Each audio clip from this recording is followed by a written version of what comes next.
Magandang araw ho sa inyo lahat. Ngayon po ay Sunday. It's our prayer and exhortation. Tayo po ay manalangin o aming Ama. Kapayapaan niyo maghari sa bawat pamilyang Pilipino at kaligtasan ay dumating sa buhay nila. Natanggapin nila si Jesus na maging kanilang Panginoon at tagapagligtas sa araw na ito sa pangalan ni Jesus. Amen. Well, let's proceed to Philippians chapter 3 and verse 13. Brethren, I count not myself to have apprehended, but this one thing I know, I do, forgetting those things which are behind, and reaching forth unto those things which are before.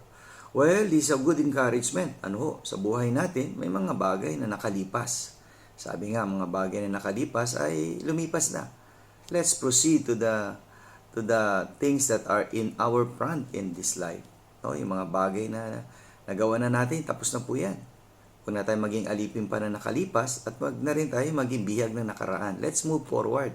Let's serve God together. Ano ho? Tayo dumalo sa gawain ng Panginoon, maglingkod sa Kanya habang nabubuhay at tanggapin si Jesus na maging ating Panginoon at tagapagligtas. Kaibigan, baka sakaling hindi mo pa tinatanggap si Jesus, tanggapin mo na siya.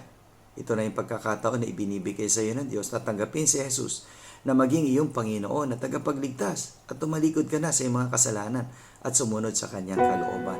Okay? See you again tomorrow sa ating Strong Family Prayer and Exhortation.